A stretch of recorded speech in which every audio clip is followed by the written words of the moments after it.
And welcome back to the Collegiate Esports Commissioners Cup Grand Finals presented by McDonald's of North Texas. We're here at the analyst desk for the McDonald's breakfast break. Now, before we take a bite out of Super Smash Bros., we got to take a little bit of sips on our McDonald's McCafe. However, we do have Artie here with an important update for the Overwatch bracket. Yes, and when I am talking about this, I know not everyone here is, knee-deep in Overwatch lore in the collegiate space like I am, but there is no way for me to convey how important this information is without me just praying to you that you are actually gripped and focused on my words and somehow understand that this has made players cry. I have received text messages from multiple people. However, Redbirds just got defeated by UTD. UTD managed to defeat a team that Overwatch players coming to this land said, we're not going to place first. We might get second.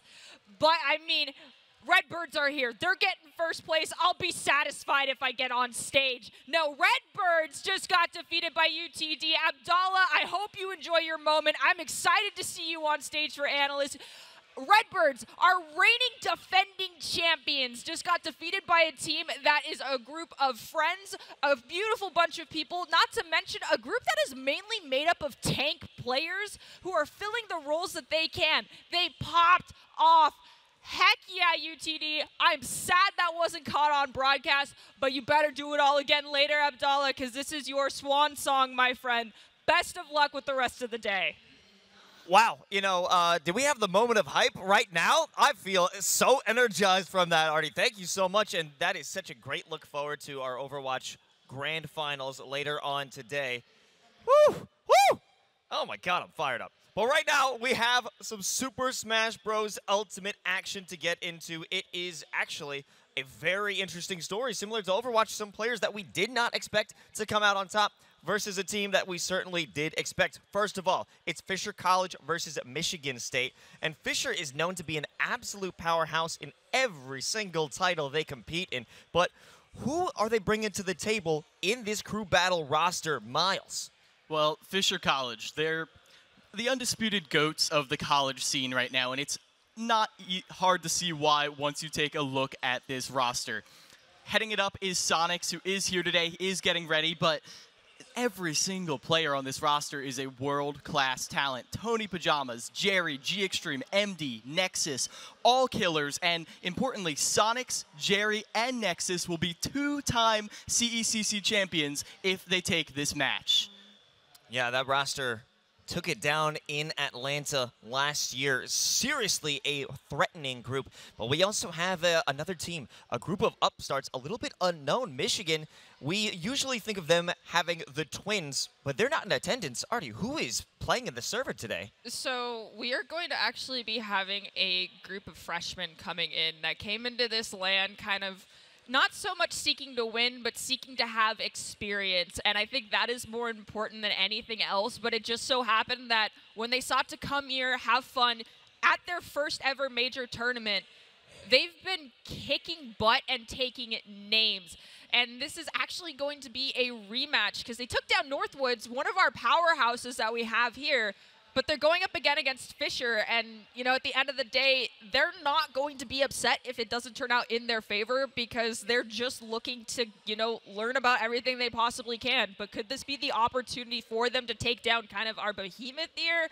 Honestly, I hope so because that'd be really cool to see. But if Fisher beats them, I think that would be the numbers kind of spoke to that one most likely happening. Yeah. But the upset is always in the cards. That's incredibly interesting. It's a group of freshmen coming in and essentially facing the odds and beating the odds, getting into these grand finals. But is it that incredible that freshmen are coming into this grand finals, Chicksa? You know what? Freshmen just have continuously been dominating esports programs again and again. You're recruiting such good talent, and the way that Michigan State does it, they recruit with grassroots from Michigan. If you're in Michigan and you want to be in Michigan for your college. They host weekly tournaments. They get a turnout of upwards of 60 people at times for Smash.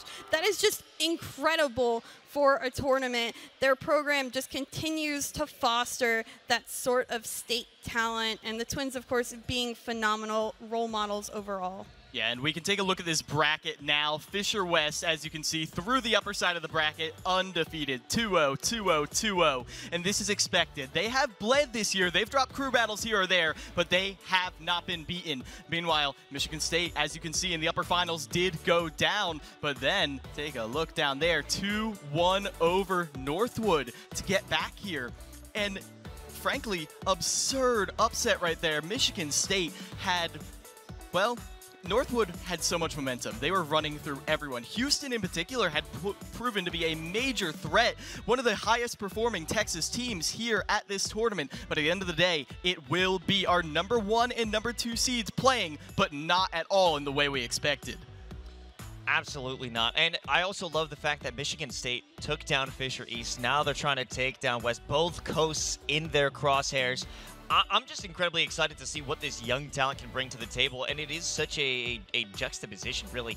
Globally known players versus a microcosm of Michigan gamers. Is that not such a we've been talking about the David versus Goliath situation probably throughout this weekend, but who are some heavy hitters that we could expect from the Michigan roster? Well, we have a group of top 10 ranked players in Michigan. Crash 101, Arcty, Suspect, and Dice. And again, like Chixa was talking about, these are players who came to Michigan because in Michigan, you know, if you want to get good at Smash Brothers while also getting a great education, you go to Michigan State. And they go to these locals. They grind against each other. They grind against these experienced role models, and they get better. Slowly but surely, they're getting regional experience. They're getting national experience here, and this is their chance to prove how much they've learned here on the grand stage. I mean, it's all about the educations, right? Because there's so much opportunity for you to learn both within your skills inside of the program as well as on land. So I think it's time to move into our saucy predictions. I'm going to say Honey Mustard. Why? Because I never picked it. It's new. It's a fresh team. It's a fresh scene. And this is a fresh Michigan squad. So I can't wait to see what they're bringing to the table. Now, I'm going to have to go with Hot Mustard. I feel like there's going to be some really hot moments in this game that's going to make or break it. We looked at that Northwood game that Michigan State was able to beat. They said they were on their last stock in game Game 3, like the very final stock. If it really goes down to the wire, you're going to have something that makes or breaks that entire series. Me, I'm going to go with Spicy Buffalo because, like you said, this is going to be a hot set. But, well, it needs something to build on. And these teams have been building on this foundation built in Michigan for so long. But Fisher College has also been a storied lineup. They've been building on a generation. We're starting to see the first generation of college Super Smash Brothers come to fruition here at this tournament, and I can't wait to see how it turns out. I'm about to get in trouble because I'm breaking the rules here. We're supposed to go with one sauce prediction, but I'm doing the wombo combo of Buffalo Ranch because that's kind of like what you start with. You go with the spicy, you cool it off with the ranch if you're someone who can't handle spice. I'm not one of those people, but I feel like this represents the dichotomy of the two teams that we have going in. We have the powerhouse of Fisher. We kind of have the wild card of Michigan, these grassroots players, people that aren't, you know, hand-picked and grown and created at this program. They are more like they are nurtured into existence by Michigan. So which one's going to end up winning? I don't know. It's going to depend. Can you handle the heat or do you need to cool it down fast? I don't know if that's a legal pick, but I love it. Now let's head over to the main stage for the player walkout. Oh, it's our first game of Championship Sunday.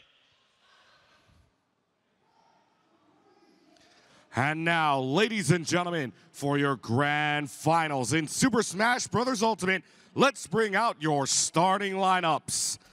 As your number 1 seed, please welcome Fisher College. Luxa, Sonics, MD, Indecisive.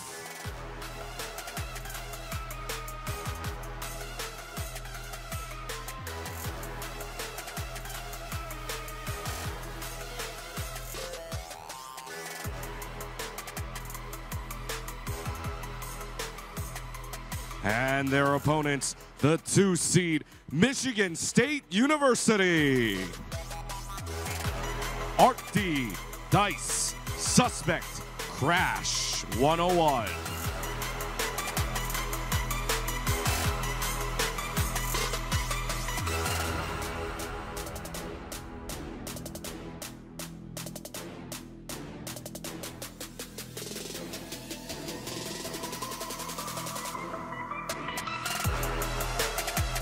Now, welcome back to the stage to facilitate the pre-match showdown. Your host, Paulie Hype. Whoa! Okay.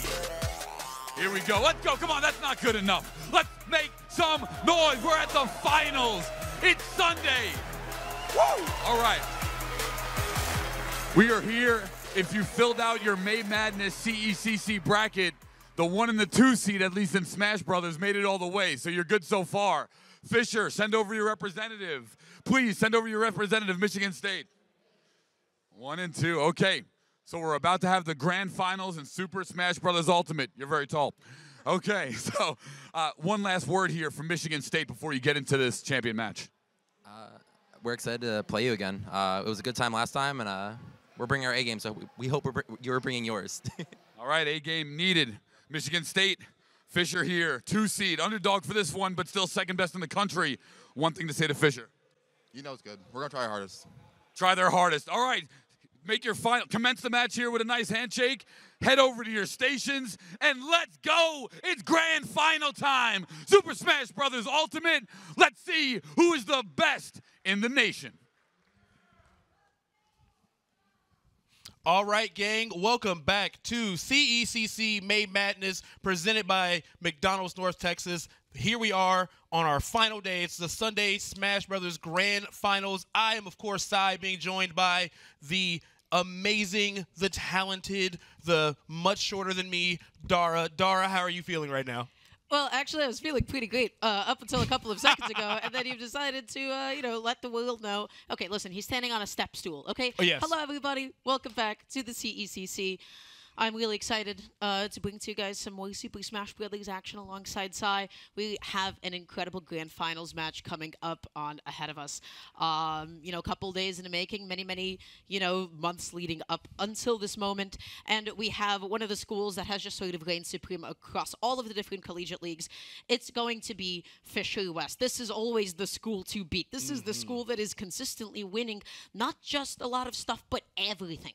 They have an incredible lineup. They have a super stacked lineup, and they're also the ones that are favored going into this set. In winner's side, I do believe it was still Fisher West that took it over MSU, knocked them down to elimination side, so this is going to be their run back for a potential double jeopardy. Yes, now hopefully MSU can figure something out, but I will say Fisher College West, not only do they have a strong roster in general, but they do have an extremely powerful player in Sonics. If you watch any competitive Smash Brothers, it doesn't matter what major it is, you will see Sonics in top 8, beating players from all over the world. Easily the best Sonic player on the planet, so that is just an incredibly difficult player to go against. I also think Sonic is like an extremely good character in the meta. I think he's versatile. You can't really counterpick him stage-wise. He's good on every stage. His matchup spread is incredible. He has an answer for everything. Let's sum this up. It's Sonics. It's Sonics. It's Sonics. You know? At the end of the day... No shade to everybody else. No shade to everybody else. Listen, you guys can be excellent, but he is fantastic. He is top of the line. He is world-class representation of his character,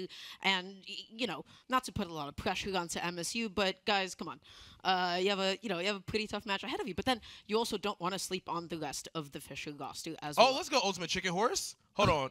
Listen, that is one of my favorite games ever. Sorry. Y'all can't see it, but they're going through the menus, but I love that game. Please continue with your actual Smash analysis. I got excited. I'm a child. Absolutely. No, and something I did also want to bring up that our lovely hosts and analysts were able to bring up a little bit is that this is actually a fairly different roster for MSU. Typically speaking, they would feature the Twins.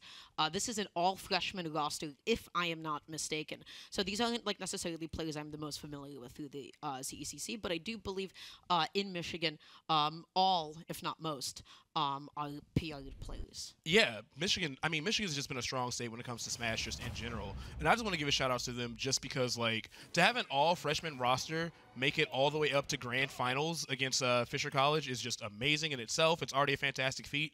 And first place of this is going to take home $3,500 to their school. Second place takes home $1,500 to their school. So look, if I lose and I'm like, dang, we got $1,500, I'm chilling. I'm having a great day. Yeah, I'm like, okay. You know what? I'm listen, fine. listen. You can wipe away your tears of second place with some $100 bills. And That is yes. always a nice little benefit to have.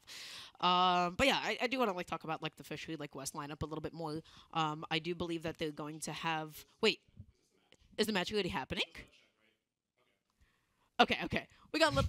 I mean, listen. Look at that. That is a gamer lean.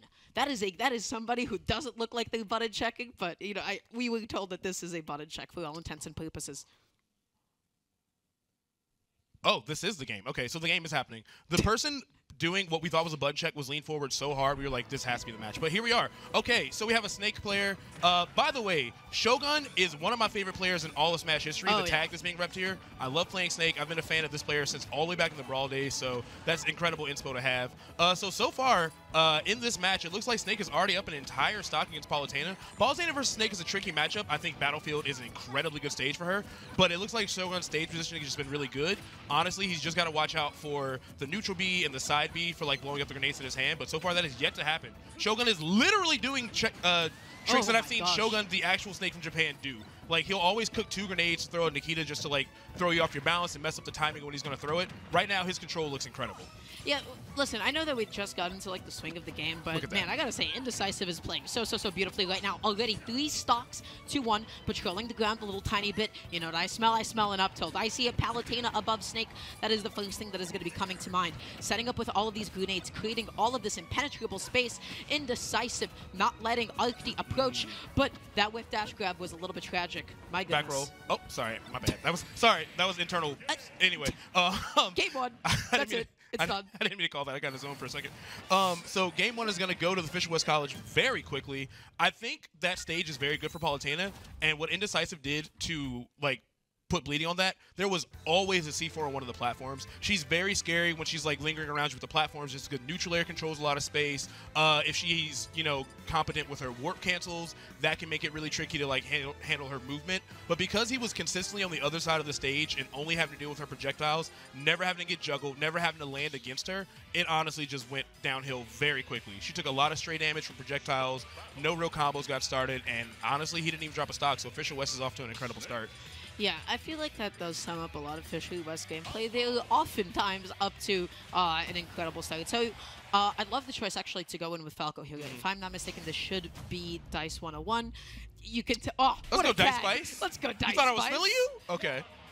Sorry. So talk to me. You're a Snake player, right? Okay. Talk to me a little bit about Snake Falco. This is a very scary and volatile matchup. Falco has such an just immeasurable amount of combo starters to his kit that are all relatively safe.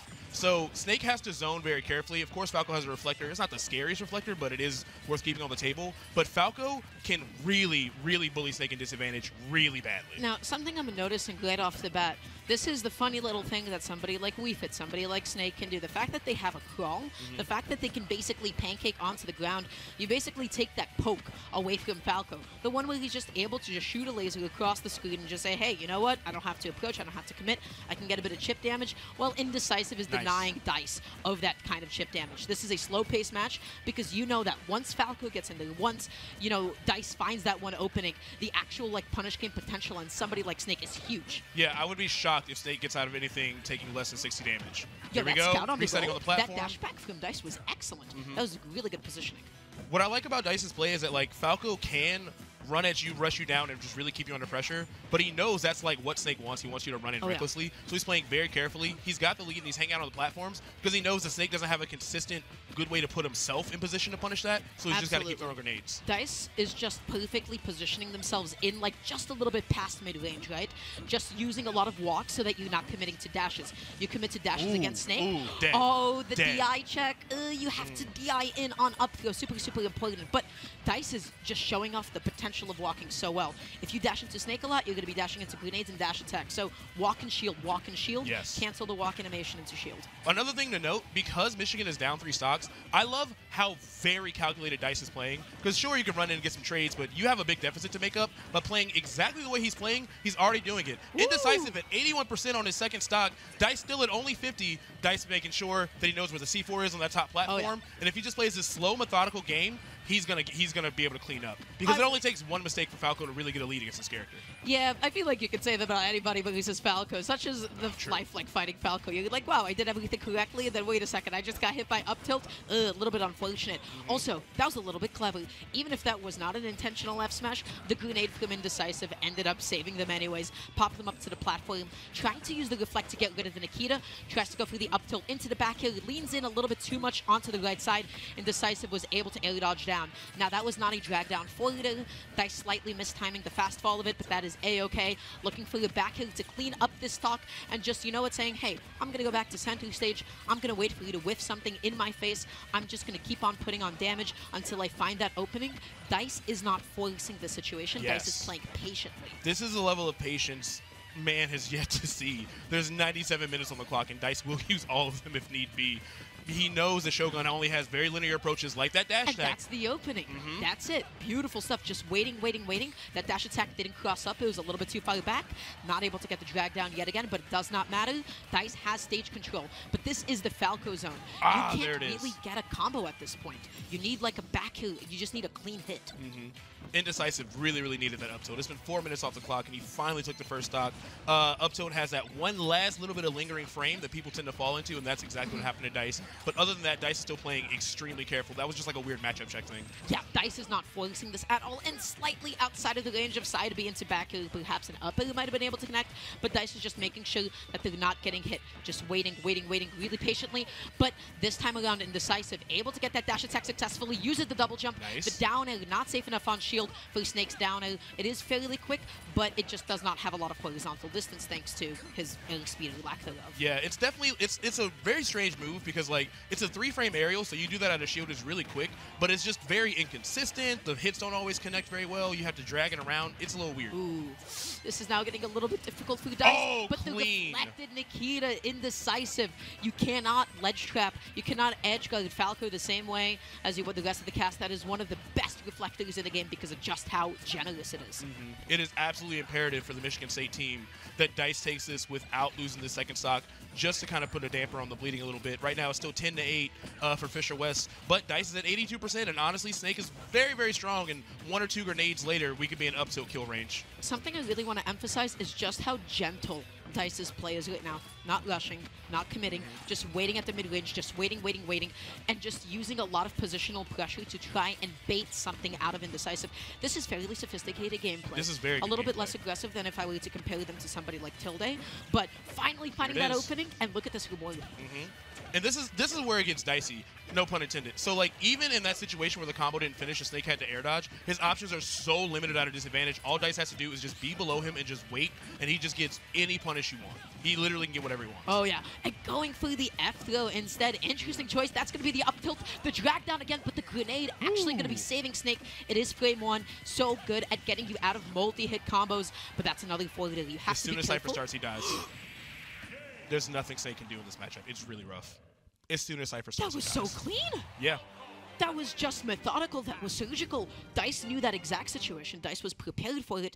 Dice knew the exact opening that they needed to be able to edge guard Snake like that. If you go a little bit too high, Falco has some of the best like jump and double jump in the game. He's able to go up there and pressure with up air. If he goes off stage, well, something like that happens. Dice committed to that edge guard with confidence.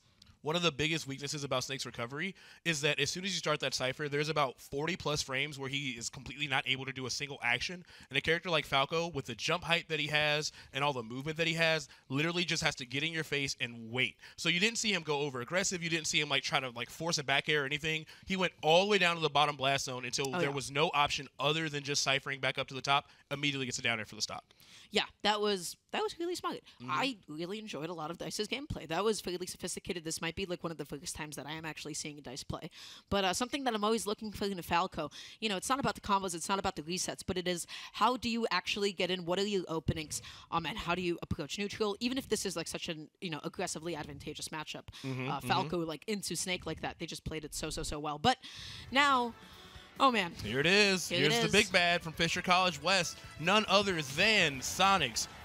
Not even arguably, for sure, top 10 player on the planet right now, if you ask me, coming in against Dice. Now, Dice one thing that we noted is that he played very, very patiently. Sonics is the god of patience play. Now, this is a crew battle, so the format is different. You can't really win by running the clock out, but I do see Sonic immediately holding forward and just going right on it. Sonics is just capable of that as well, but then slightly mistiming the catch on Dice's landing. Dice was able to capitalize with a couple of up tilts. Sonics is trying to go for a super unconventional ledge timing, stalling as long as possible. It's now just still going to be hanging on. Dice not able to hit under the ledge with the down tilt. That should be a punish. Dice did not seem confident that they had enough time to punish the neutral B, but in general, a good rule of thumb in the Sonic matchup, if they whiff neutral B, that is a punish. You have time, I promise you. That's a good note, too. Sonic is one of the trickiest characters to deal with in the game, just because like his moves are very ambiguous. He has a lot of control over what he's going to do, when he's going to do it, how long it's going to take the move to start. So it's very tricky to like key in on those punishes, but that's good to know that neutral B is something you can actively look out for.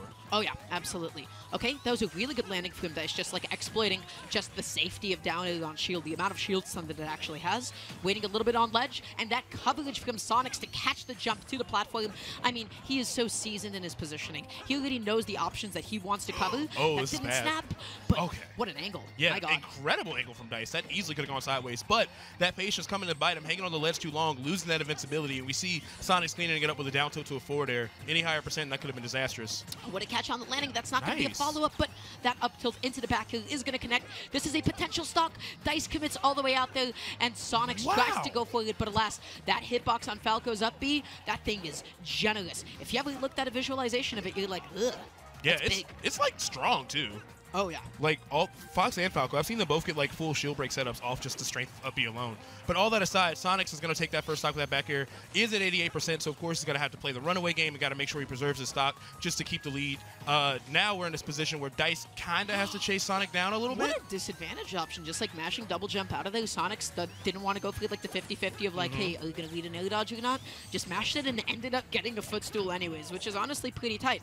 Tries to go for a couple of up airs, up throw into a neutral air, but what a disadvantage option from Dice. That was just really, really smart, knowing that, hey, I can actually capitalize off of this too. And things are starting to really run away for Sonics. We're starting to see Dice panic a little bit more and disadvantage. Definitely wants to at least try to take this stock off, but it's getting tougher and tougher. Oh, double jump off stage now. Has to go for the high side B. Ooh, Maybe it's wants to bad. touch the ground.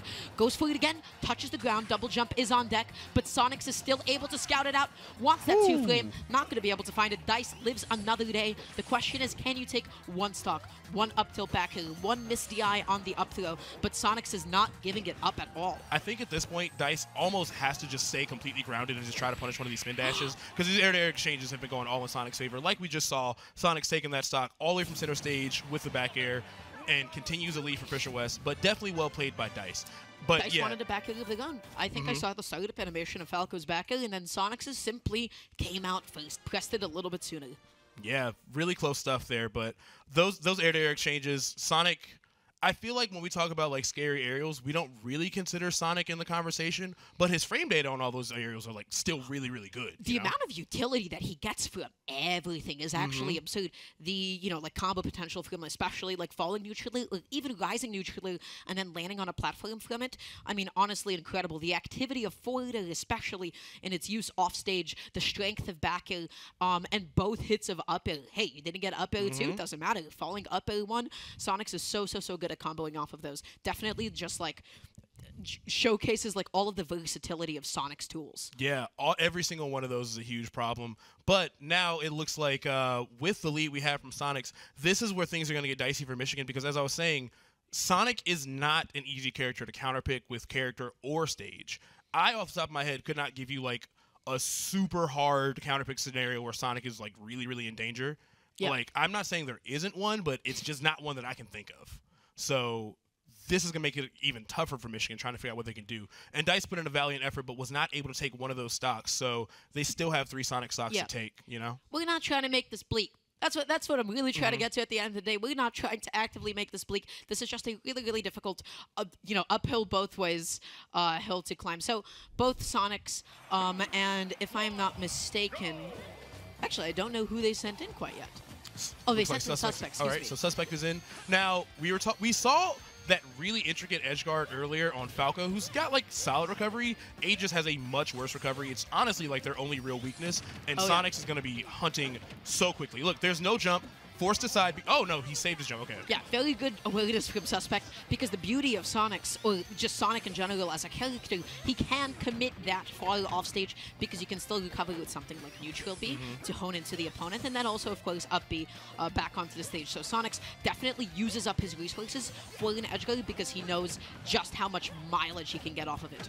Exactly. And here we go. F-Toe sending out horizontally. Great recovery from Suspect once again. We have to make 100% sure that Mithra does not side B because Sonic has 5 different ways he can kill off at, just off recognition of the move coming out. Yeah, he sees that and he immediately sees red. It's like, okay, buddy, there's so many different like potentials here. That's going to be the clip with the up B. That's just going to be just a little tiny nudge that says, hey, whoa, buddy, where are you going? Back down to the blast zone from whence you came. And now the platform extension from the up air, getting all of this damage out. Suspect is struggling to get Sonic's off of them. And I don't want to be too doom and gloom, but like, if you had to have a character to chase Sonic down, Mithra specifically is very high on the list of characters that can keep up with that speed, but now a 0 to death on Fisher West's side is going to make the lead even greater. 9 stocks to 4 now, I think. This is getting really bad quickly. Only at 25%, racking up so much damage. The fact that he can outrun Mithra this efficiently is just terrifying. Oh, yeah, but now this is the one advantageous spot. You have Sonic stuck at the ledge, but you give him a little bit too much space. He's able to use side B to get back on. Sonic setting up another edge guard. You have to air dodge. You have no other options. You're going to side B. Sonic's able to slip in there in that blind spot, and that's going to be another 3 stock on behalf of Sonic's. This is the Sonic stiff. We were not kidding. This is not one of the best players at the school. This is not just one of the best players at the local, in the region. This is one of the best players on the globe.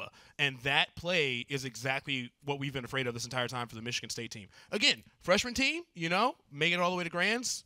I don't want to be too doom and gloom, but I don't know what their game plan is going to be going forward because they have 3 stocks left. Fisher West still has 9, and they've lost 6 stocks already just to Sonic's alone. I mean, game plan is not like enough to be a player like Sonic's. You need thoroughly an understanding of your own disadvantage options. You need thoroughly an understanding of this kind of a matchup because you're not just fighting somebody who happens to play this kind of a character, right? So you need somebody who's just so comfortable in this kind of environment. But right now, I gotta say, Sonic's looks like he's chilling. I gotta say, if I'm Fisher West, I am also chilling, and I'm thinking about that $3,500 that's on the line. I'm thinking about the delicious meal that I will probably have later today with that money. So they're sending in their last play. This is, of course, a best of 3, I believe, crew battle, all the way up to grand finals. So even if they go out on this one, they still have another chance throughout the set. Now, this is a decent character to fight Sonic. I remember watching Sonics versus Riddles, and I think. Okay, we got Crash coming in, by the way. I do remember Riddles going down 2-0 with the Kazuya. Switched to Terry, made a clean reverse 3-0. There's a lot of solid options. So Terry's forward tilt has intangibility on the leg. That stuffs out a lot of spin dash options. Power Wave forces Sonic to get off the ground. Terry does have options in this matchup.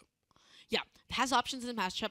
Power Wave is just so good at halting Sonic's approach. I feel like the best comparison that I have is just maybe something like Ness's PK Fire. Not in, it's like combo utility, but just it can interrupt Sonic's sometimes on that side B. But now, using up that double jump, goes for the crack shoot above, but still Sonic's positioning himself to not just get a hit, not just get a follow-up, but to continue advantage, continue sending Crash off stage.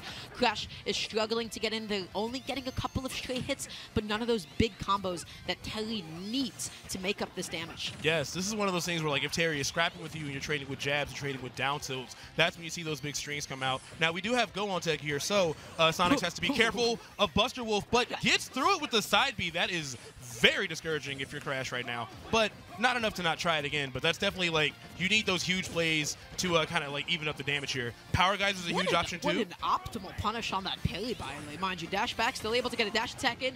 Crash running all the way in there, and the second hit of up air, still just barely able to space that out. Sonic's taking out that first stock. Crash only dealing 50% thus far. I mean, damn. Yeah, this is just a character that just has an answer to so many matchups. Even this one where Terry like has a decent game plan going in, like he's been able to outspace Terry. It's like, okay, cool. Terry can stop me from approaching, but I can outspace Terry in general. I can mess around on Terry's shield, and outside of spot dodge cancel, nothing is really that scary out of Terry's shield. And that's what we're seeing from Sonic's. Okay, cool. Terry's off stage. He has to like choose a recovery option and stall. With the power wave, absolutely not. None of this matters. Sonic's is in the best possible position in this moment. Drifts in a little bit too far to the left to try to avoid the uppie, but it doesn't matter because Sonic still found the 2 frame with the down tilt. It does not matter what option Sonics does. What makes him incredible is that he has something ready for it after. Everything has a chance to hit, and then he is pressing something else that has a chance to hit. Coverage, coverage, coverage. Sonics is oppressive. Yes, 9 stocks to 1. This is looking a little bit grim. And worth noting for the viewer, the MVP of the entire bracket does get an individual prize of another $500. And you see somebody take 9 stocks, it's kind of hard not to vote for that guy. You know? You see somebody take 9 stocks, you see somebody who hasn't lost a single stock yet in doing so. Hasn't even hit triple digits. Man. Ugh. Anyway, so it looks like Neutral B is going to actually glide over the power wave. That's important to note. That means that you can't spin dash, but you do still have like a solid punish option when Terry's trying to space you out with that move. So right now he's got go. We're trying to see if he can at least maybe take a stock, just honestly, just for pride's sake. Down tilt to the power guys are not going to connect on the shield. Now here he is off stage. Forward air should do it, and Sonics cleans up all of Michigan State solo, taking 9 stocks. That is a tough first round. Yeah, that's tough. You got to hold that. If you're MSU, you're like, yeah, you know what? You know, we fought against Sonics. And if I'm Fisher West, I'm feeling like maybe we should give everybody else a chance before we send in Sonics as the second pick, just so everybody can get their hands on him. Yeah, yeah. So they're going into the next set right about now, right? The next, game in this crew battle. Feels kind of weird to call it a set, but so going into this, obviously, like, the biggest thing is, like, how do we actually, like, think about how to fight Sonics? The thing is, he has so many different layers to his gameplay and edge guarding specifically. If you look at the way that he is edge guarding Terry, this is a character that is known for, comparatively to a lot of characters in his archetype, in his class, he has quite a few recovery mix-ups, stalls, and a lot of means of making up a lot of horizontal distance. And Sonics is still just able, he just positions himself, and he waits. He sees that down B, he sees that side B, he sees that power wave, and he's like, wait a second, I don't have to punish that option. I can just punish it after. And then you won't be able to press a button immediately. He's not contesting with those hitboxes. He's not trying to trade with anything. He's just waiting for you to do something. Exactly. And he knows how to put himself out there. Even in that situation where, like, he was covering so many options, when you saw that Terry was trying to make it back to the stage and Sonics was just midair charging that neutral B, even when the neutral B whiffed, it wasn't even, like, the worst mistake, because then it just became a race back to the ledge, and Sonics, shortly thereafter, reset the situation yet again. So, what do you do? Is someone on this team a zoner, maybe? I don't know if you want to just, like, maybe y'all got a Young Link back there, y'all got a Min, some of that nature. Like, this is looking kind of tough. Like, Terry can't really get his hands on Sonic, and that's where Terry shines. He shines up close in your face, but, like, he physically cannot catch him. Oh, man. So, going into this next one, I feel like definitely, like, we didn't get to see, like, too much out of a lot of the other players, maybe just because of the player that they were going up against. But we did get to see a little bit of a showcase from Dice. Dice was, like, the most, like, Dice was given, like, the most, like, chance to, like, show off a little bit, and Dice definitely came through. So I think sort of, like, maybe playing around that, but then I also feel like in crew battles, it's kind of difficult to strategize when there is, like, one looming opponent that you have to worry about on top of the rest of the Fisher West team, which is so seasoned. So, I feel like there is no better way to say this right now other than this is tough. Damn, that's tough. This is really just tough. I mean, honestly, we just saw some incredible snake play starting off the match too. Now, I do want to go ahead and get us started back into this next match shortly. I'm sure they're figuring out their counter picks, but I do not want to sleep on how good the snake player that we saw earlier was too, because we saw incredible setups. We saw really, really smart traps with, like, the C4. We saw incredible stage control. I think they're really good. I do think that if they come back in against Dice, things will probably go back in Dice's favor. Dice looked like he really has that matchup, like, wrapped up pretty tight. Dice is in Twitch chat. Dice is in Twitch chat hey, what's right up, now Dice? saying we're running 42 matchups. I wish we got a crack at the rest of the team. Man, that's funny. Sorry to put you on blast. I just thought that was pretty funny. That's really funny. Those are some brutal matchups. I can't even lie. Yeah. There's not a whole lot that you can do. Sonic has a very good, like, matchup spread across the board. So who counterpicks him? Like, who? Who is it? Chat, tell us who counterpicks Sonic. I have watched a lot of Smash Brothers. I have casted a lot of coin boxes specifically and seen quite a few, Sonic's gameplay over and over.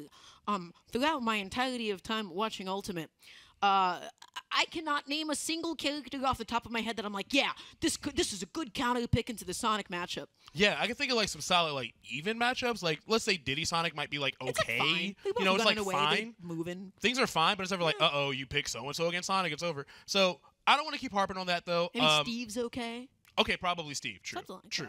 Probably Steve, just because he can physically, like, build a space that he can't run. He can literally put blocks down and be like, stop spinning at me. Please stand here. Give me a little bit of space. Stop. Help me. Like, he can do that. Yeah. But other putting up than these that, emotional walls. right? I need a space. He's not ready to let you in. I feel that. Relatable.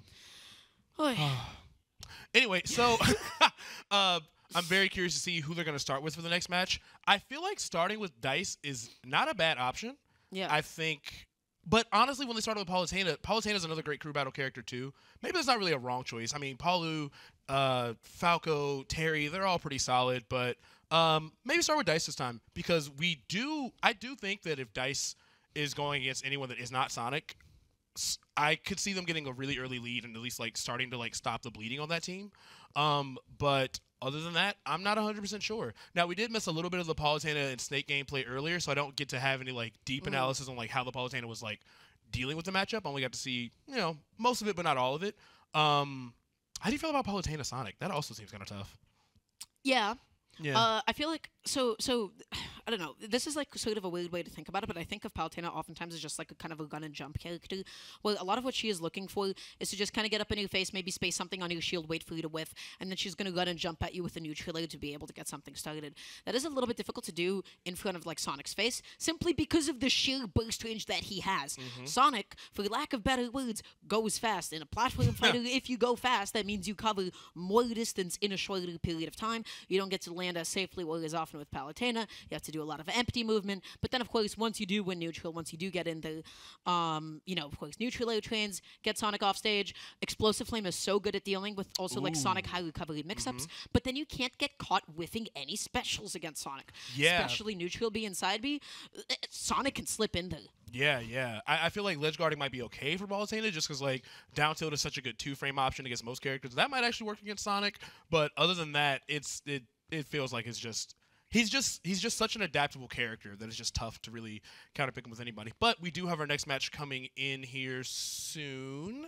We're not starting with Sonics. I do not know the names of the players. I think we're starting off with Snake again, and I just do not remember the player on the right's name, unfortunately. Yeah, I wouldn't be able to tell you off the top of my head. I have no idea. My apologies, guys. We'll get that information to you in a second. Thank you, of course, for sticking with us here for the CECC in Arlington, Texas. It's been a blast thus far. The couple sets that we got to cast yesterday as well were fantastic. And now we're getting into Game 2 of the crew battle. All right, so it looks like we're starting off once again. Indecisive, that's his name. I didn't want to be wrong. Indecisive, the Snake player, and probably, well, I see the roster on MSU. There's Dice, Suspect, Crash, and Arc D. I think they might be starting with Arc D again. No, they're starting with Crash. Okay, Gotcha. great. And a and there's a Pokemon trainer's coming out. Is Okay. this MD? Question mark? Maybe. Yeah, because I know MD is on the Fisher College West roster as well. So we'll get that information to you in a second. Everybody, this is Game 2, of course, out of a best of 3. There is always the potential of a bracket reset. So difficult when you have to think about the context of Sonics being there. But they're switching sides. They will quickly switch sides for us. They had a bit of a false start. We're going to be getting into it shortly. So, Terry, Pokemon Trainer. How are we feeling about this? Okay, Pokemon Trainer I think is another pretty decent character in Cruise just because that's another character where like they have between the 3 characters there's something viable in basically every matchup. Yeah. Like it's hard to I don't think a lot of people counterpick all 3 of the Pokemon, like niche cases like Young Link Pokemon Trainer or something maybe. A character like Terry, now I would probably say you got to kind of commit to Ivysaur. You want to play like a slower zoner character for that. Oh, yeah. When you're fighting a super heavy like Terry, I mean, he is combo food incarnate. Guess what? Ivysaur has pretty good combos against that type of character, especially when it comes to juggling and edge guards. The beauty of Ivysaur, the disjoints, especially in the form of downer, up A, and up B, you don't have to worry about those hitboxes that Terry often likes to trade with to get back onto the stage. So all those recovery mix-ups, they might not mean too much, but now we're starting off match 1 of Game 2. MD going up against Crash, and already going through the down throw, not able to get the neutral follow-up, just looking for this big opening, jab, power dunk, MD not getting the SDI in. Now, even though I think Ivysaur is the best character in this matchup, I don't think Squirtle is a bad one. I feel like Squirtle has crazy frame data, it has a lot of potential to combo Terry as well, but you do have to fight him at the zone where Terry is scariest. So if you're right, Squirtle is going to look really good for you, looks like you're bullying the character, but as soon as you're wrong, you're eating a lot of damage, and Squirtle is very light. Right now, immediately switching to Ivysaur, good idea. We have to go on deck. You want a little bit more heft to you because I feel like Squirtle can die to any of these moves right now. That's but the tried and true learned that from Doorstop the hard way 5 years ago now. If Ivysaur is near a platform, you shouldn't be there because down air is such a giant disjoint and it combos into up air for free kills and it's extremely safe. Yeah, you can fish a little bit. You know, you can just kind of look for it because you're like, hey, this is like safe enough. And then if you connected, God bless, you got a stock, baby. Falling neutral into the down tilt, not going to be able to get the dash grab. Crash able to mash that one out there, not going to be able to take the stock off quite yet. Switching to Ivysaur for the planking mix-ups. Drop down, double jump, Razor Leaf is going to get MD back onto the stage.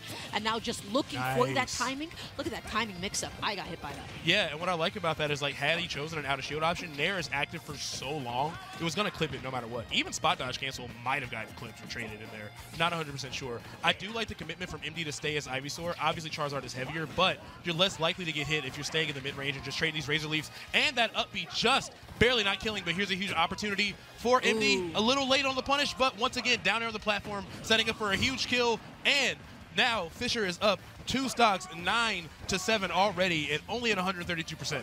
Yeah, that was a really nasty position for Crash to be in. So now the question is, can you at least get the stock off? Falling back into the dash attack. I'm not sure if that was intentional. That might have been a misinputted dash grab. If you press the Z a little bit too soon, you can get some misinputs. But now, okay, looking Great for patience. the up B, but you know what? Do it again. There it is, finally. Fighting Terry, it's staying in the shield. You're going to lose to those jabs into, you know, a special of your choice at some point. But immediately switching off Charizard while invincible, which is a great plan. Switching back to the Squirtle. I like the use of Water Gun to, like, force Terry off stage and keep resetting the edge guard situation. Great read on the air dodge, off on the timing, but can Crash at least Had the right cement idea. Yeah, you know, the right idea. The intentions were good.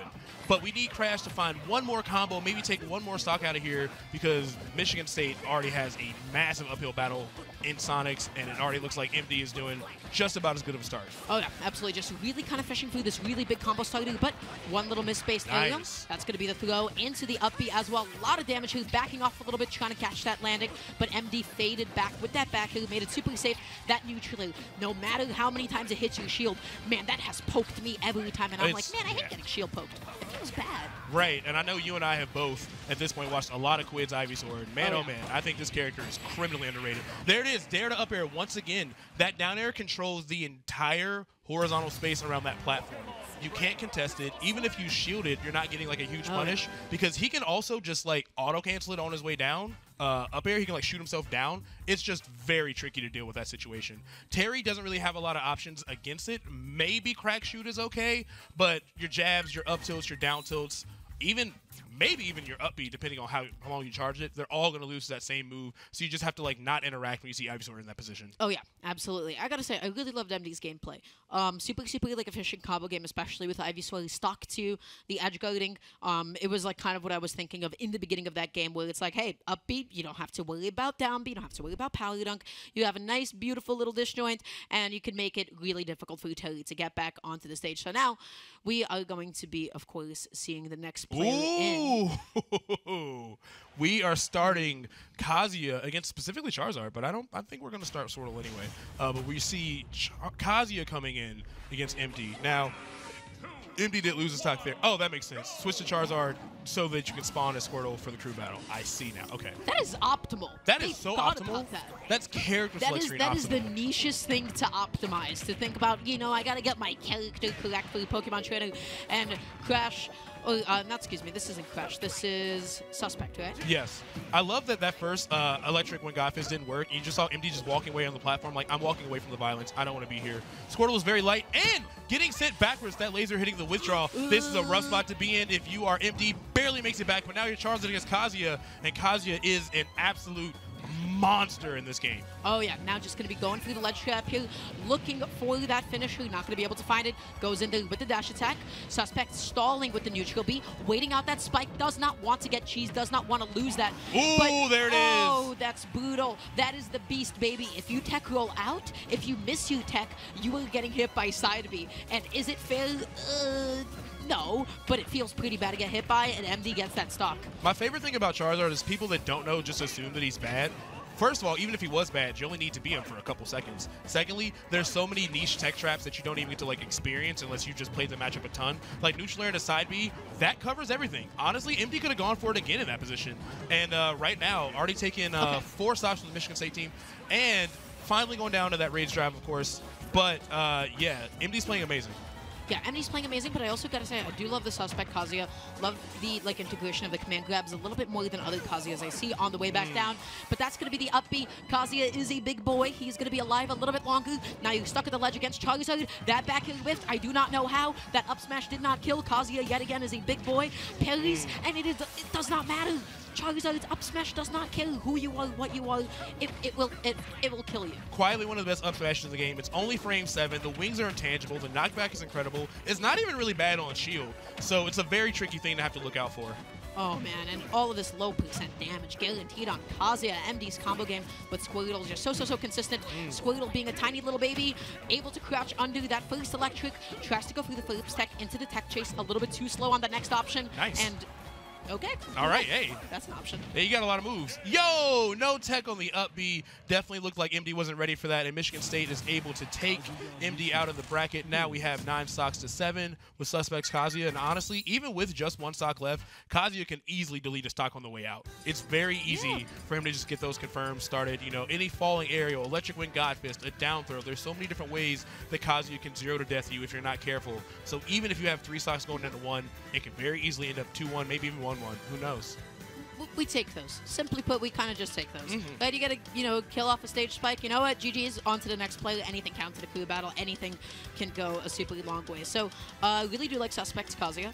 I feel like definitely one of the biggest points that I at least saw from MD, what I really liked in that gameplay, was just a good understanding of what am I punishing on Kazuya's recovery, how am I positioning, and what am I covering next.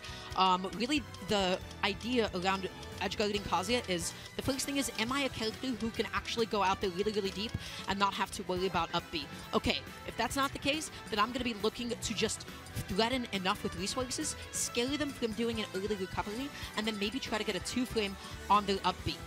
We saw that with Charizard down attempts, we saw that with Charizard F-tilt attempts, and for the most part, Suspect was just so patient coming back onto the stage, waiting out those options, and avoiding getting 2-framed whenever they possibly could. I honestly think a patient Kazuya is even scarier, because it's very often that you see Kazuya just crouch dashing towards you, using all the invincibility from EWGF to just control space. But if Kazuya's just waiting for you, and now you're dealing with Kazuya out of shield, that's a whole other beast in itself. Just one shield grab can just be disaster. So I do really enjoy that play that we saw there. Who do we have coming in against Kazuya is my question, because that's another character where it's like, there might be counter picks, but not really. Not a lot. Not enough to really cement a W against Kazuya. You're never even if it is a winning matchup against Kazuya, at the end of the day, you're still fighting Kazuya Mishima. So they're actually not going in with Sonics immediately, right? They're going to be popping out somebody else now, which honestly I respect. I respect this heavily. They could have gone in with Sonics, but they're going to give everybody a shot here. So Suspect down to the last stock, going to have to take out 2 of their own, going up against Fisher West. Man. This is continuously still an uphill battle for MSU. Yeah. Now Wolf, I think, is a very solid character overall. I don't think there's that many super polarizing matchups with. Oh my God, 21%. But Kazuya is a character that Wolf should be afraid of. Wolf gets a lot of his bread and butter from spacing forward airs, falling neutral airs, and just those up close pressure on your shield. Kazuya wants you in his face. Look, 85% already in just a couple of exchanges there. Oh yeah, love the fact that Suspect just mashed out a button instead of opting for tech chase, because Buddha Bam was positioning themselves to tech chase with Wolf dash attack. That thing is huge. That thing is active. Now dashing, shielding, saying, hey buddy, I want you to hit my shield. And you know what? Buddha Bam is not having any of it. Getting a couple of big hits here. Suspect trying to get off of this, but that's going to be the throw. No follow-up. Falling up, not going to be able to do anything quite yet. Suspect needs to close. There it is. Out of position for any other punish. You couldn't get up smash, couldn't get up B, but you could get that RAR back here. That's exactly what Suspect needed. And now Buddha Bam, even with the 93% we have on Suspect, has to play extremely careful, because this match could get even fast. Great roll away. Buddha Bam was looking for the neutral tech right there. That was really close. Now, Suspect has Rage Drive. That means that if he's able to get that command grab, that's easily 40-something damage. And honestly, once you get Wolf past 50, might even just be the stock. Here we go. 46% already 46, there. No double 63. jump off stage. Has to now be stuck at the ledge here. Uses up that jump. Wolf has an incredible incredible jump There to it the ledge. is. That's going to be the rage drive. That's not going to be able to take out that stock quite yet, but this is still going to be a ledge trap. Suspect wanted that 2-frame, didn't find it. Tech rolling away, mixing up the tech options. Buddha Bam did not get the read correctly, and now Suspect gets launched off stage. This is the challenge. Is it going to be an F-tilt? Is it going to be a dash attack? Buddha Bam backs off a little bit, Yes. maybe anticipating an anti-option from Suspect. No punish on that. Really good respect from Buddha Bam, looking for the stock, and that was it. That was the right idea. I think Buddha Bam's defensive play has been fantastic. As soon as Kazuya got on stage, like, I'm not taking no chances because this character can just have crazy invincible burst options just whenever he wants. But Suspect has taken 2 stocks, so we actually have ourselves an 8-7 battle here. And honestly, with 150%, 56% rage on Kazuya, it feels even. Yo, Suspect is terrifying right now. If I am Buddha Bam, I am sweating. I am fighting Kazuya Mishima. Anything is possible with Kazuya. All you need is that one electric, and man, Suspect is looking for it. But that's going to be the kick. That's going to be the dash attack, and that's going to be the stock. Buddha Bam not getting DLC'd, not getting Mishima. Not getting DLC'd. But man, got a little DLC there, but didn't lose all 3. But there was some DLCing happening. Now that dash attack catching Suspect, it looked like Suspect was in the middle of like pressing out an F tilt. So I don't think the DI when he got hit by the dash attack was necessarily optimal. He was pretty high. He was like 180. Yeah. I think optimal DI he might have still died, but definitely went really far to the right with it. And the thing is too, if you've ever seen Wolf's dash attack hitboxes, you have one that sends you up, you have one that sends you to the top right, you have one that sends you directly out, and you have a weak hitbox as well. The amount of angles that move has made any protractor jealous. Honestly. DIing that move correctly is, you know, sometimes you get hit with like the Fallout, you know, hitbox that like takes you all the way off to the side. It's tough. Happens to the best of us. I think it would have killed even with good DI anyways. And honestly, I have a thought here. I don't mind the fact that Buddha Bam was playing kind of scared and terrified. If I'm fighting against a Kazuya that just took out 2 stocks without losing one of their own, that is one of the most terrifying positions in the game. This has happened countless times in Ultimate that Kazuya was able to make that kind of a comeback. Yes, Kazuya is just threatening at all times. But of course, Wolf with the signature, you know, field goal punt right there was able to take that stock. But yeah, that dash attack is just so insane. But had he been wrong on anything, had anything hit his shield, had anything been misspaced, easily could have died right there. So now we have Palutena coming against Wolf. Okay, this is kind of like a non-DLC, you know, run me a fair one, in quotes, kind of. Oh, yeah. Palutena is very traditionally good. I think she's been power crept a little bit in the meta just because like the DLC characters came in, but all of her tools are still more than good. I don't really think there's a bad button on that character's controller. Same could be said for Wolf. So let's see how we get into this with Fisher versus Michigan, 6-7 stocks. Oh, yeah. What a retro matchup. This Honestly? is Year 1 Ultimate, baby. We're back to basics. No Kazuya, no DLC, no Steve, no Min Min. It's Palutena Wolf. These are characters we complained about, and our complaints were valid, but little did we know. Little did we Little know. did we know. I'm good with this now. Yeah, I'll take this, please. Any day of the week. Gladly. I'm so happy to see Palutena Wolf. This is like, you know, this is like a good bowl of pasta. Yes. And delicious. All right, what's the 2-frame option? Okay, a little bit late trying to go for that down tilt. Not too terribly much percent on Buddha Bam just yet, but it is starting to get up there. Up tilt is very good. It's a move we don't talk about very often. Palutena's up tilt leads to a lot, especially if you get those drag down up tilt kill confirms at those higher percents, which is kind of fishing. Really powerful stuff. It is definitely a commitment, right? Just because of how long it's out there. If you whiff it and the opponent lands, they might be able to get a punish on you instead. So now trying to go through the teleport cancel with the up B doesn't actually successfully slide off the edge of the platform, misangling it, and now this is the difficulty for Wolf. Getting off of ledge against Palutena is a bit of a challenge, but Buddha Bam is making the most out of that jump. Explosive Flame a little bit too soon. Yeah, the kill screen got me on that one. All right, Buddha Bam holding way out, making sure that Arc D cannot get a back air or forward air confirm off that throw. Really just wants to take this stock before the stock is out of here. And finds the up smash. Speaking of moves, okay, Wolf's up smash lives in its own dimension. In high profiles, in low profiles, it scoops you from the side. It has great kill power, and it's pretty good on shield. Oh, yeah. And that's going to be the back air, though. Really good stuff. Arc D able to clean that one up there. You know, 3 stocks to 1, super classic matchup. But hey, Buddha Bam was still able to get a stock off. So MSU is continuously still playing from a back foot, still playing from a disadvantage. Yeah. Honestly, really good stuff. Now it looks like Fisher is going to allow Sonic to be their anchor, which is honestly what Michigan really needs. They need to be able to, at best, if they do make it to Sonics, have as many stocks facing that player as they can. But if I recall correctly, we're going to be seeing, I think, Snake Palutena again? Yes, we're going to be seeing Snake Palutena. That was the match that we opened up with. It was indecisive going up against Arc D. And that was fairly, confidently in Indecisive's favor. Granted, that was the first game of the day, right? That was like immediately on stream, time to go, time to game. So hopefully Arcti had a little second to get their hands warm, to get those tendons moving, the joints going, and now it's time to play a little Palutena Snake. Yeah, a little bit of Palutena Snake. This is traditionally a pretty tough one, depending on stage. Hi, Dice. Look right in the camera. Hey. But this is traditionally a pretty tough one. She can really smother him. She can just kind of counter zone him. Like if Snake is cooking grenade and she's sniffing it out and she's hitting it with neutral B, he's taking all that projectile damage and the grenade, and she can like find follow-ups depending on the stage positioning. Oh, yeah. So it can get a little tough to be comfortable in that matchup. But I do think that the recovery from Palutena is a little bit lackluster. Nikita can do a lot. Yeah, you don't have necessarily the most amount of mix-ups, right? In this, wait, excuse me. I was wrong. Wait, am I confused? Wait, what? Oh no, this is Indecisive going in with the Falco. Oh, okay.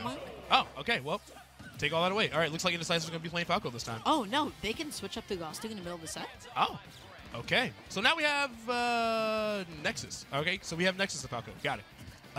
His tag says fly. We're learning on the fly. This is how this goes. So right now it looks like some pretty slow, calculated Falco Palutena game plan, but that neutral air coming through, a lot of free damage there. Both these characters very, very proficient at like getting high damage combos from those low percents, and great chase down on that teleport. Falco's a character where if you whiff or you're at disadvantage for even just a second, he's going to get a lot of mileage out of it, and that's exactly what we're seeing, 95% already. Oh my and the God. dare on the warp recovery, nothing Palutena could have done about it. Very susceptible to those edge guards, but fantastic play from Nexus starting us off here. Yeah, just really, really good timing, super solid, and already time to go to the Falco zone, everybody. You take it 55% on that fresh stock. You're looking for a little bit of space. You're looking to get something going, and Nexus is wave dashing in neutral. When somebody is wave dashing in neutral and ultimate, they're stunting on you. They're up to no good. Yeah, Nexus honestly had barely been hit by anything other than those Nair strings until just now. Looks like they're kind of doing a little bit of trading back air to back air, having a little bit of frame data battle. But side B, okay. Had Arcti gone to the ledge, I think that side B could have killed. Oh, such gentle punish on that side B from Arcti, right? Just really good whiff punish. Not able to get too much else off of it, though. Trying to space out that forward. That forward from Nexus, though, caught that additional jump from Arcti. Still holding out, held hard out on that back air. And I do believe for this last game, this potential last game, it's going to be a Falco Ditto. Yeah, we're going to actually have a Falco Ditto here.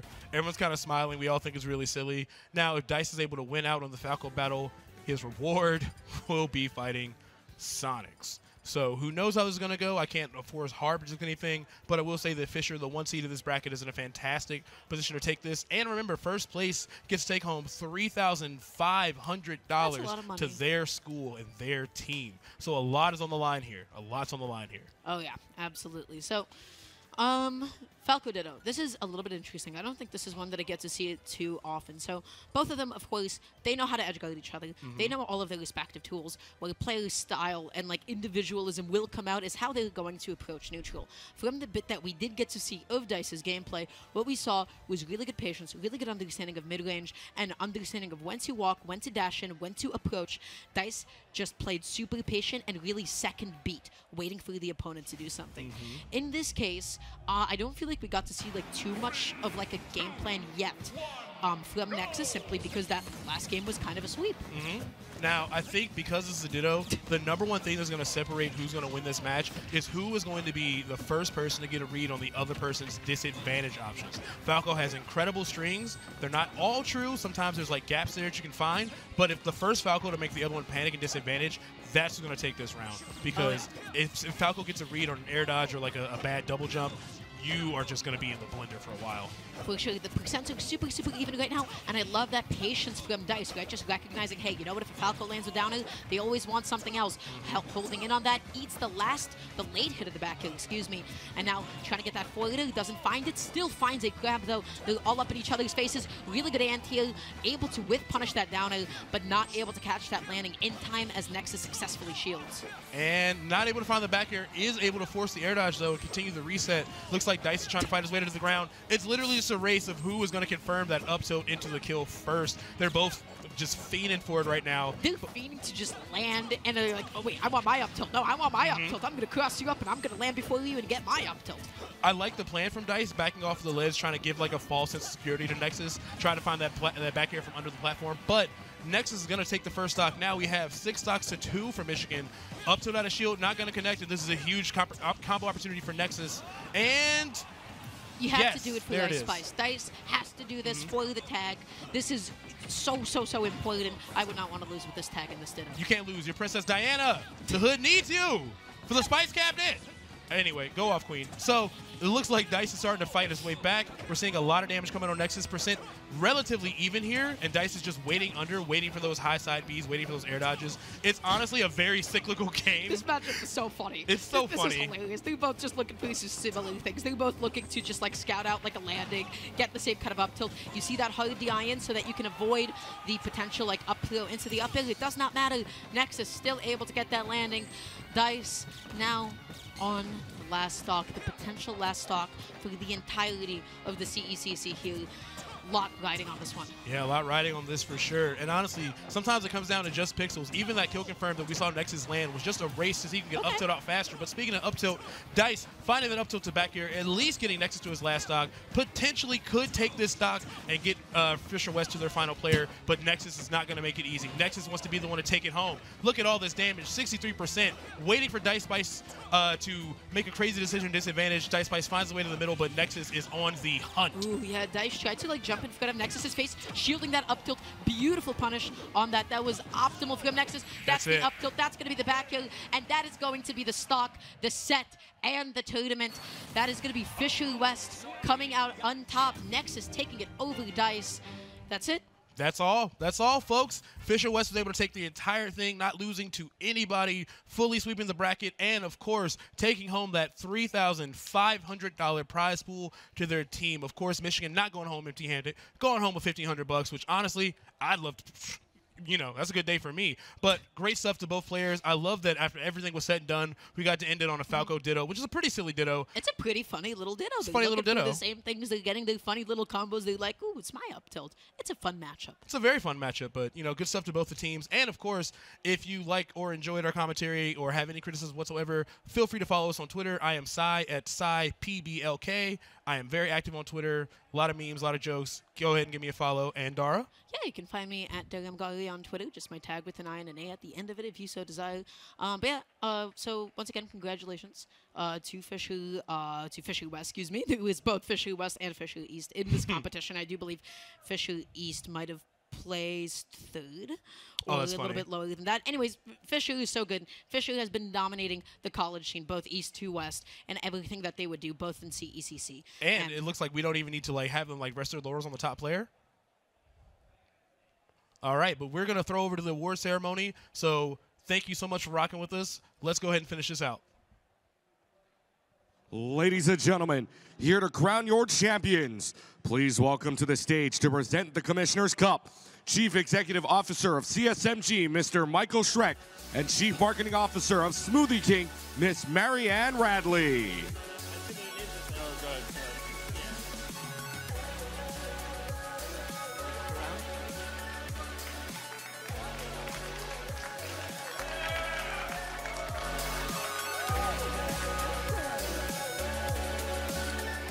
Fisher College, congratulations. I'm here with Marianne Radley, Chief Marketing Officer of Smoothie King. Marianne, we appreciate your support. And Marianne is now going to present Fisher College with the trophy. All right. This is a big trophy. It's not on. But hello. It's not on. Can you hear me? All right.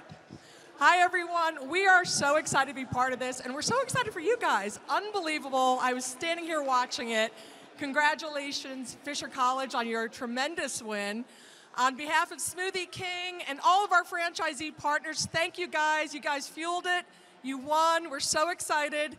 And for any of you who are out there, we do have QR codes back on our Smoothie King booth. We are going to give free smoothies for a year for one lucky winner when you download our Healthy Rewards app. But we are so excited for you guys. Come on over here. Grab your trophy. Congratulations, Fisher College. Job well done.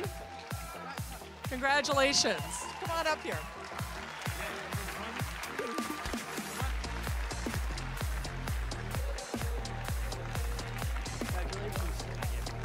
I'm going to step back so you guys can.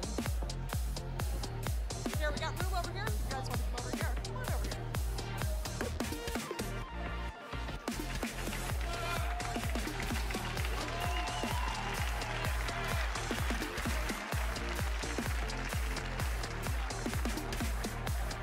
Congratulations.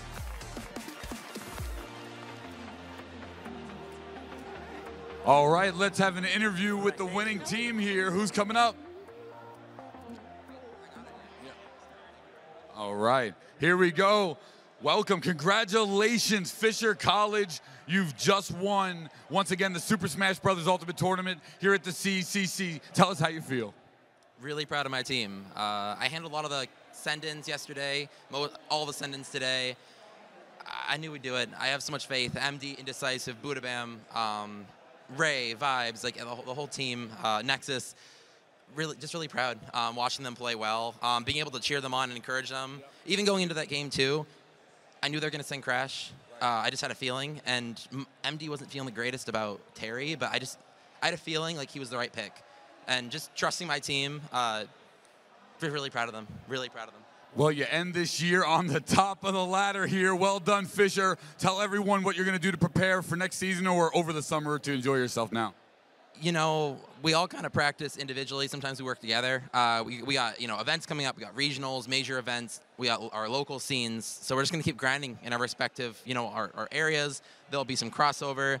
And coming into the fall, I'm just really excited to keep playing y'all. We had so much fun, too. UT Arlington, UT Houston, Northwood, Michigan State, y'all are cracked. We had so much fun. I know we didn't play Arlington, but going into this, we were so scared of so many teams. You guys are amazing, and we were really excited to just play everybody. One final note. How was your weekend here at the Collegiate Esports Commissioners Cup? Give us the rundown. Really good. Shout out to, On the Border, the Mexican place over there. We got IHOP, Cane's, Whataburger, just everything. The hotel was actually pretty nice. The venue is amazing. Shout out to everyone who helped put together this event. We're really grateful. Shout out to everybody here. The team's been super friendly. The staff is super helpful. I know Neon Star through Discord. I haven't actually said hi to her today yet, but she's amazing. I know she did a lot of that work. The staff production, incredible. This is easily the best, most well-organized LAN we've been a part of, and we're really glad we came and we're able to represent. Excellent. Well, now let's bring out the MVP trophy and grab the MVP for Fisher. Let's see, who's it going to be? Let's see, take a look here. The CSMG Most Valuable Player for Super Smash Bros. Ultimate. And we got to bring up Sonics. Let's make some noise. The carry of Fisher College and two-time back-to-back Collegiate Esports Commissioners Cup Super Smash Bros. Ultimate MVP. Well done, Sonics. How do you feel to be the back-to-back and win the MVP? I feel really good, honestly. It was a great event. I'm very happy, very happy. Now, you actually have a specific special road here. So you just won CECC for SSBU, but you're also competing in the open multi-$1,000 prize-winning Super Smash Bros. Ultimate Tournament in the back. Are you going back-to-back in that as well? That is the plan. That is the plan. Yeah, absolutely. I'm feeling pretty good about my play, about my mood. So, I had a great sleep last night. So, honestly, I'm here to take it all. Here to take it all. When you first came, I've watched you rise through the ranks, not only of collegiate, you kind of always came in on top, but through pro scene. I've seen you gradually climb over the years. You're now in the top 5 ranked or around there in the country. How does that feel? How's your practice been and what got you here now? I think that I've always been a very determined player. I've been one to just always grind, always practice, always figure out what I'm doing wrong and how I can do better. Yeah. And I think that's what's brought me here, for sure. No doubt about it. But let's make some noise one more time for Sonics, the two-time CECC Super Smash Bros. Ultimate MVP. Well done, Sonics. Congratulations, man, once again. All right, we're going to throw it back over to the analyst desk, and when we come back, we'll have some more Collegiate Esports Commissioners Cup action. Don't go anywhere. Woo! And our first final down in the books, it's going to be Fisher College. I would say expected result because of the pure strength that's coming out from this team, as well as the MVP for Sonics, and that comes with good reason. Miles, tell us why Sonics is so strong in this scene. Well, Los, Sonic's gameplay speaks for itself. You saw in that first crew battle just how dominant it is, but what I saw happened after the gameplay. If you saw, this happens a lot in Super Smash Bros. Ultimate. The players from Michigan State would finish, they'd smile, they'd fist bump Sonics, and then they would talk for a little bit.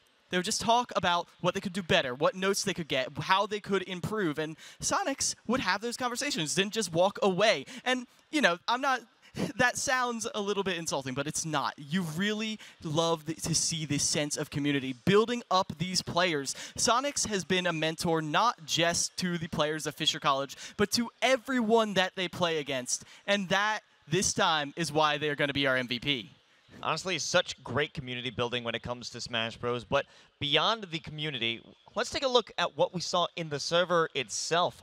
Artie, give us a breakdown of what he was doing. Well, there's a difference that's presented when you go from solo gameplay into a crew battle sense, and that is that you have to be extremely optimal with every single interaction you take, every single matchup, and Sonics is the epitome of the optimization playstyle, especially because Sonic himself, the character, is a very hit-and-run style type of fighter, and you have to analyze every situation immediately, figure out how to get the upper hand of it in that situation and attack, get in, get out, and reset it and do it all over again and force the other player to do what you need from them for you to succeed, and that is definitely something that Sonics is very good at. Yeah, the man ran the first set in that crew battle, but I want to talk a bit about the second crew battle. But first, let me take a second to enjoy my Smoothie King. Oh, yeah. Strawberry kiwi. Anyways, so, chicks up. The second crew battle, we actually had a very strong showing for Michigan State when Sonics was taking the backseat. Could you tell us about that? Yeah, it was definitely a lot closer without Sonics. In particular, Michigan State, I think, has a ton of potential moving on forward. We mentioned again and again, they are freshmen. This is their first major LAN, and this is their first major showing. So it shows that they can compete at the level of Fisher without Sonics, which is really incredible with the state they're at. They're just going to continue to get better and more competitive. And as Miles mentioned, Sonics is that role model. He does provide those notes at times. So I think if they look up to him and they continue to improve moving on forward, they have so much potential, and they certainly did indeed earn their spot here instead of just kind of making their way. They're the 2 seed even as freshmen without the twins. Absolutely right. And, you know, that also makes you wonder what would have happened if we had the full Michigan roster here. But at the end of the day, it shows that even in a local school, a regional team just in Michigan, some top 10 players can still step into the server with some absolute heaters across the globe, specifically when it comes to Sonics. I mean, 2 times in a row, this team has been able to win, that being Fisher, the CECC Grand Finals, and they're still being taken to potentially some lower stocks. And that's why I believe there's a very bright future for Michigan, but not just Michigan. I believe the Smash community as a whole. Miles, do you feel like just the camaraderie that we have here makes NA better? 100%. All of these teams, they're coming together, they're helping each other improve, not just by playing against each other, but by giving each other notes, helping each other work on fixing specific habits. And this is something we have seen time and time again. The players talk about how, oh yeah, we just play with each other, because sometimes you're not really thinking about how you're practicing, but in Smash, when you're playing with someone, it's not just scrimming online. You are sitting next to the person talking. They're pointing out, oh, you did this there, you did that there. And while this is happening, you're improving little by little. And we're seeing that already. I mean, come on. Fisher College, Sonics is the 2-time MVP. Jerry and Nexus and Sonics are 2-time CECC champions. Fisher College is shooting up in the ranks, and I do want to pay my compliments very briefly to Fisher College. Oh my gosh. I mean, Blue, who was a player last year, is already taking a leadership position in Fisher College. We heard from other members of Fisher College how they're helping with the send-ins. It's been fantastic seeing this team come together, not just as players, but as student leaders. We're seeing that in so many respects. I'm really excited to see just what heights Fisher College can get to. One thing I do want to point out, though, is the fact that we have, in the form of Fisher College, 2-time MVP, 2-time champions. So that means they are they have already started, so they are the older generation, so to speak, in the realm of Smash Ultimate when it comes to the competitive college scene. So as those players age out, Michigan has this special advantage of not only learning from these people that were our stars, like our star starters, so to speak, but they're freshmen. They're at the very beginning of their journey, and they're already going toe-to-toe with these guys. So it's only up from here for them as well. Absolutely, and we could take a look at the gameplay itself with our smooth play replay just to see what was the potential moves. I'm speaking specifically to the Kazuya. I love that. It gave me hope. It gave me hope that Michigan. Wait a minute, could we go to a third set? Obviously, you know, my hopes were dashed at the end of the day because you've got some serious hitters over on Fisher. But at the end of the day, it is just some enjoyable Smash, a learning experience regardless when you're playing with those better players. It is just going to strengthen every single team in this entire event.